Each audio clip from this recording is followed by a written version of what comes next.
Hi, and welcome back to Focal Point AFR Talk. Brian Fisher is my name. Program is Focal Point Network AFR Talk. Last segment, we'll take calls on anything that we have talked about today. We've covered a lot of turf today. Glad to talk about anything that's been a subject on the program today. We'll take your calls on that here in the last segment. One issue that surfaced is you may be familiar with what's going on with this Boko Haram. I've talked about this more on Twitter and Facebook. Encourage you to go to my Twitter feed and sign up for it. If you're on Twitter, Brian J. Fisher is my handle. Or go to our Focal Point Facebook page where I post updates on what Boko Haram is up to. It's an Islamic group. It's a Muslim group. They have been raping and pillaging all over Nigeria. They kidnapped almost 300 girls out of a school last week. They are selling them as sex slaves. They're selling them as child brides to the highest bidder. This is Boko Haram. Their name specifically says that Western education is an abomination, or whatever the equivalent word is. It's specifically against the West, and it's Islamic group. I got a CNN story about this latest thing. Boko Haram massacred 300 people in this border town. Massacred them in absolute cold blood. Story on CNN, lengthy story on it. 300 people, I mean, they're burned alive and all kinds of stuff. And CNN, not once in 2 pages, uses the word Islam or Muslim at all. Again, that blackout, they're just a terrorist group, but don't link them to Islam or whatsoever. Now, here is where it's interesting with Hillary, because these people have been bad actors now for several years, and people urged Hillary Clinton starting back in 2011, look, you've got to classify these, your State Department, you got to classify these guys as a terrorist group. Hillary Clinton would not do it. Now she's out there talking about how we've got to do something for these poor innocent girls. She missed the chance 3 years ago to classify them as a terrorist group. The White House was asking her to do it. And they fought at the State Department under Hillary Clinton. Daily Beast, which is a left-wing website, the State Department under Hillary Clinton fought hard against placing the al-Qaeda-linked militant group Boko Haram on its official list of foreign terrorist organizations for 2 years. And now lawmakers and former U.S. officials are saying that the decision may have hampered the American government's ability to confront the Nigerian group that shocked the world by abducting hundreds of innocent girls. There are things that our government can do to hamper their ability. I mean, with financial and business with financial institutions in the United States and seizing assets and other things like that.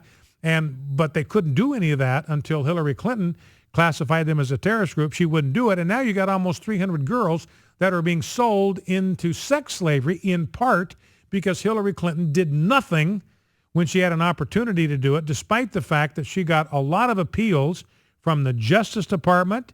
She got appeals from General Carter Ham, who was the chief of the U.S. Africa Command. So she's getting these appeals from all of these people that know what's going on the ground, and she just will not do it. So Hillary's, I think, got some blood on her hands on this one, and maybe we found something that she actually did as the Secretary of State. She endangered the lives and sexual integrity of 300 young girls in Nigeria. Now, she's a formidable opponent. She's going to run in 2016. Here is clip number 4. This is MSNBC, and this is the reputation that Hillary Clinton has, because this is MSNBC. This is Alex Wagner. This woman leans way to the left. She's a big-time supporter. She's a fangirl of Hillary Clinton. But listen to what she says about the kind of hardball that the Clintons play. Clip 4. Well, this is like, I mean, the myth-making and I will call also the fear-mongering around the Clintons. Like, don't cross them, otherwise the door and the floor opens up. Also, they are the future of the Democratic Party and incredibly accomplished. And I mean, so is that true? Don't cross them, the door and the floor opens up? I think there's been a lot of reporting about the lists they keep, and we are led to believe that there is this kind of Clinton industrial complex where names are kept, sins are recorded. Names are kept. Whether that's true, whether or not they are poring over those notes, on a nightly basis, I think would be very much up for discussion. But you can see in Harry Reid's reaction, I love the Clintons, including Chelsea. I mean, there's this feeling that you have to kind of plant your flag firmly for the Clintons, especially now that Barack Obama's gone. All right, so that's MSNBCer, and the panel agreeing with her. Yeah, if you cross the Clintons, a hole in the floor will open up and you will disappear like you're in a James Bond movie. 888-589-8840. Two quick sound bites before we go back to the phones. Had a bunch of insurance executives yesterday appearing in testimony before Congress. This is soundbite A14, Jeff. Here is a row of them. There are 6 of them. This is just an audio clip, but there's 6 of these guys sitting there, and they are being asked a question about whether the Obama website is functioning, whether the back end is functioning. We've been told it's going to cost $121 million to fix the back end. The back end, that's where all the money exchanges, the financial exchanges take place. It's never been built. There's no way for insurance companies to collect money through the Obamacare exchange, no way for people to pay their premium. It's a total disaster. Take $121 million to fix. And so these health insurance executives, these are the guys that are selling the policies that are providing health insurance for people all across the country. And they're being asked by the committee members about how effectively the Obamacare website is working, whether it's fixed and up and running. Let's listen. And one final question for all the panelists. Is the website fixed? Mr. Pratt, if it's not fixed, when will it be fixed? Representative, I don't work in the operations area. I think if the back-end issues are considered part of the website, I would suggest that there are still issues outstanding that we're working on. Not fixed. Mr. Coyne? There are still issues on the back end. Another one not fixed. Mr. Wingle? There's still work to be done. Not fixed. Mr. Vanko? I can't comment on the end-to-end process. I can only comment on the component when CMS sends us enrollment transactions, and there's still work to do before that's 100%. Not fixed. Mr. Rogers? Yes, we're still working with the files that we get, and I think there could be some improvement. Still not fixed. Mr. Mathis? Yes, to echo my colleagues' statements, we still have opportunities for improvement. 6 for 6, all not fixed. Mr. Chairman, I yield back down to my time. So every one of these insurance executives, that puppy is not working. It ain't fixed. It's a huge problem. Now, same execs asked this question. This is clip number 6, Rob. Remember President Obama over and over again, I will lower your insurance premiums by $2,500. Over and over again. That was the promise on the campaign trail. So these execs are asked about this. Clip 6. Thank you very much, Mr. Chairman. Thank you all for being here. Ms. Blackburn asked you earlier for a show of hands. I'm going to do the same. If your company anticipates a reduction for the average family that you insure of $2,500 or more, would you raise your hand?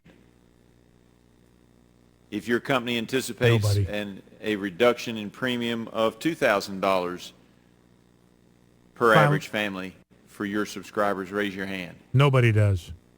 Same for $1,500? Nobody does. All right. I appreciate that. So not one of them, not even $1,500. Total absolute disaster. Got to repeal this thing, not repeal and replace, just repeal it, get rid of it, get the government out of healthcare. All right, let's go back to the phones. Let's go to Joe, Big Sandy, Tennessee. Joe, welcome. What's on your mind? Hello, Brian. Hey. Been a long time listener. I've tried to call him before. I hadn't got through. We're glad you made it. Talking about mothers. Yes. I had the best in the world. We're our Cherokee tribe, but that I wanted to get back to the way I guess I don't know exactly how to put it and keep it politically correct. Well, just tell me, Joe, what you liked about your mom. You said you had the best mom in the world. Tell me what you liked about her. My mother taught us the right things. She taught us about Christ. My grandmother, she showed me how to live. And if I had to be dumped out in the woods, I know how to, get the right vegetables and know how to fish and stuff like that. All right, Joe. Listen, I appreciate your call and thank you for saying those wonderful things about your mom. Sounds like she thoroughly prepared you for just every facet of life, apparently even survival techniques. All right, Joe, appreciate that. Let's go to Greg, Oklahoma City, Oklahoma. Greg, last call of the day. What's on your mind? Okay, I was going to comment on Lois Lerner. Yes, go right ahead. This is your ministry. I minister in my church. I'm a deacon, a youth leader, and teacher.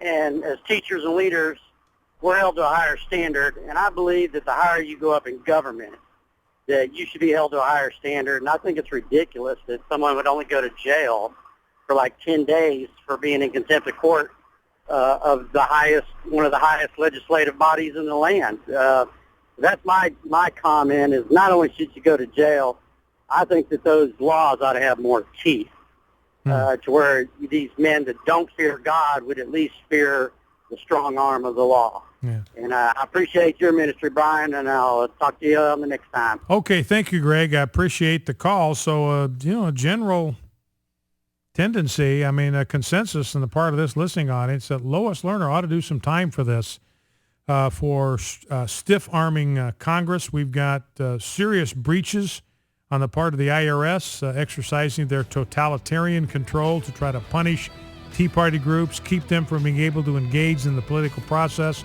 She won't cooperate, and we got a listening audience that says, look, she needs to pay for that. Ted Cruz yesterday, by the way, you might have seen this, issued a list of 76 examples, specific examples where President Obama broke the law or abused his power. Every one of those a potential impeachable offense. 76.